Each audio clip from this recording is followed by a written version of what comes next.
मंजिल मिले ना मिले ये तो मुकद्दर की बात है। हम कोशिश भी ना करें ये तो गलत बात है। जिंदगी जख्मों से भरी पड़ी है, वक्त को मरहम बनाना सीख लो।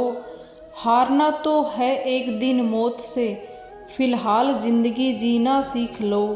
नमस्कार मित्रों, स्वागत है आप सभी का अपने इस YouTube चैनल M4 मीन्स में। मित्रों, जिस प्रकार एक सूखे पेड़ को अगर आग लगा दी जाए तो वह पूरा जंगल जला देता है, ठीक उसी प्रकार एक पापी पुत्र पूरे परिवार को बर्बाद कर देता है। जब तक आपका शरीर स्वस्थ और नियंत्रण में है तथा मृत्यु बहुत दूर है, अपनी आत्मा को बचाने की कोशिश कीजिए। किंतु जब मृत्यु सर पर आ जाएगी तब आप क्या ही कर पाएंगे। सांप के फन, मक्खी के मुख में और बिच्छू के डंक में जहर होता है, पर दुष्ट व्यक्ति तो इन सभी से भरा हुआ होता है। जैसे ही भय आपके करीब आए उस पर आक्रमण करके उसे नष्ट कर दीजिएगा, वरना पछताना पड़ेगा। इस बात को व्यक्त मत होने दीजिए कि आपने क्या करने के लिए सोचा है।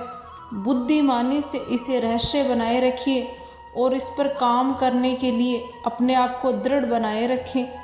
भगवान मूर्तियों में नहीं है, इसकी अनुभूति तो आप स्वयं अपनी आत्मा के अंदर से कर सकते हैं। मित्रों, अगर सांप जहरीला ना भी हो तो उसे खुद को जहरीला दिखाना चाहिए, वरना उसका अस्तित्व खत्म हो जाएगा। कोई भी काम शुरू करने से पहले स्वयं से 3 प्रश्न जरूर कीजिए। मैं ये क्यों कर रहा हूँ, इसके परिणाम क्या हो सकते हैं और क्या मैं सफल होऊंगा। और जब गहराई से सोचने पर इन प्रश्नों के संतोषजनक उत्तर मिल जाए तब आगे बढ़ जाएं बिना कुछ सोचे समझे। मित्रों, व्यक्ति अकेले पैदा होता है और अकेले मर जाता है, और वो अपने अच्छे और बुरे कर्मों का फल स्वयं ही भुगतता है और अकेले ही स्वर्ग और नरक जाता है। इसलिए रिश्तों के खराब होने पर शोक ना मनाएं। सर्प, नर्प, शेर, डंक मारने वाले ततैया, छोटे बच्चे, दूसरों के कुत्तों और एक मूर्ख, इन 7 को नींद से कभी नहीं उठाना चाहिए। सबसे बड़ा गुरु मंत्र है, कभी भी अपने राज दूसरों को मत बताएं, वरना ये राज आपको बर्बाद कर देंगे। किसी मूर्ख व्यक्ति के लिए किताबें उतनी ही उपयोगी हैं जितना कि एक अंधे व्यक्ति के लिए आईना। कोई व्यक्ति अपने कार्यों से महान होता है, अपने जन्म से नहीं। फूलों की सुगंध केवल वायु की दिशा में फैलती है, लेकिन एक व्यक्ति की अच्छाई हर दिशा में फैलती है। प्रत्येक मित्रता के पीछे कोई ना कोई स्वार्थ होता है। ऐसी कोई मित्रता नहीं जिसमें स्वार्थ ना हो, यह एक कड़वा सत्य है। मित्रों, पहले 5 सालों में अपने बच्चों को बड़े प्यार से रखिए, अगले 5 साल उन्हें डांट डपट के रखिए। जब वह 16 साल का हो जाए तो उसके साथ एक मित्र की तरह व्यवहार करिए। आपके वयस्क बच्चे ही आपके सबसे अच्छे मित्र हो सकते हैं। मित्रों, शिक्षा ही सबसे अच्छी मित्र है। एक शिक्षित व्यक्ति हर जगह सम्मान पाता है, क्योंकि शिक्षा सौंदर्य और यौवन को भी परास्त कर देने की क्षमता रखती है। आपके पास जो कुछ भी है उसे बढ़ा चढ़ाकर मत बताइए और ना ही दूसरों से ईर्ष्या कीजिए, क्योंकि जो दूसरों से ईर्ष्या करता है उसे मन की शांति कभी नहीं मिलती। किसी जंगली जानवर की अपेक्षा एक कपटी और दुष्ट मित्र से ज़्यादा डरना चाहिए। जानवर तो बस आपके शरीर को नुकसान पहुंचा सकता है, परंतु एक बुरा मित्र आपकी बुद्धि को भी लेके डुबो देता है। हजारों खोखले शब्दों से अच्छा वह शब्द है जो हमारे जीवन में शांति लेके आता है। स्वास्थ्य सबसे बड़ा उपहार है और संतोष सबसे बड़ा धन है, किंतु वफादारी सबसे बड़ा ही संबंध माना जाता है। मित्रों, किसी भी विवाद में हम जैसे ही क्रोधित होते हैं तभी हम सत्य का मार्ग छोड़ देते हैं और अपने स्वयं को बचाने के लिए प्रयास करने लगते हैं। हम जो सोचते हैं एक दिन हम वही बन जाते हैं। वह जो 50 लोगों से प्रेम करता है उसके 50 संकट हैं, किंतु जो किसी से प्रेम नहीं करता उसके लिए एक भी संकट नहीं है। क्रोध को पाले रखना गर्म कोयले को किसी और पर फेंकने की नीयत से पकड़े रहने के समान है। इसमें आपका ही हाथ जलने का डर रहता है मित्रों। शक की आदत से भयावह कुछ भी नहीं है। शक लोगों को अलग करता है। यह एक ऐसा जहर है जो मित्रता को ख़त्म करता है, अच्छे रिश्तों को तोड़ता है।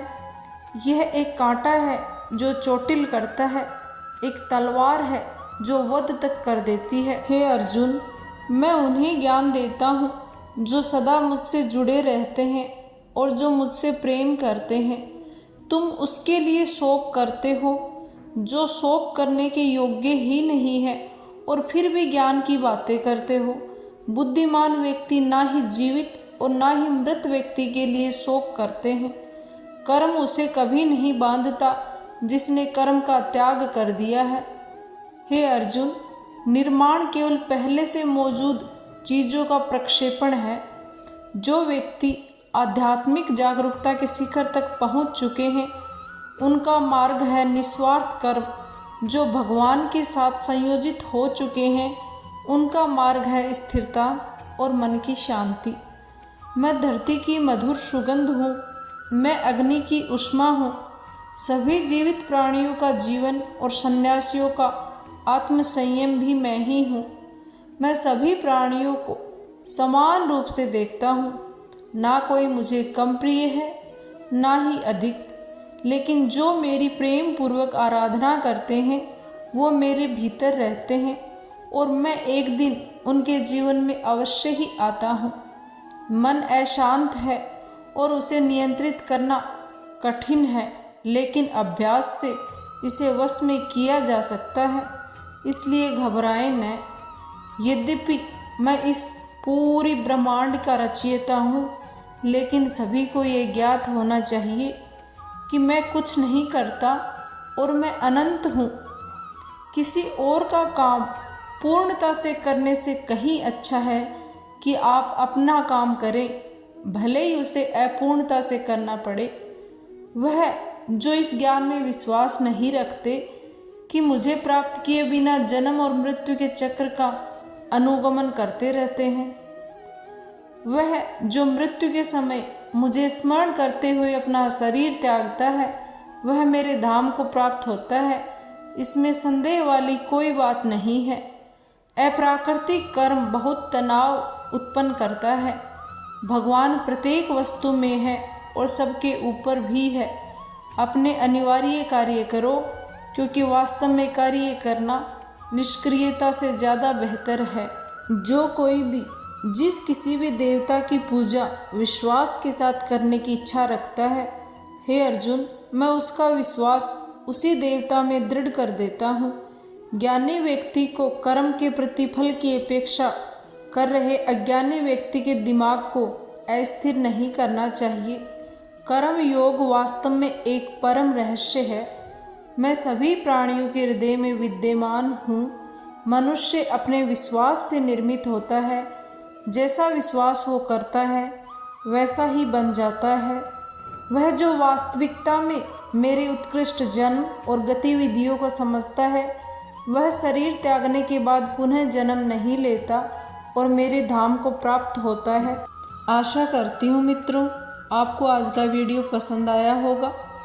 स्वस्थ रहिए, खुश रहिए, ईश्वर आपका कल्याण करे। सुनने के लिए बहुत बहुत धन्यवाद मित्रों।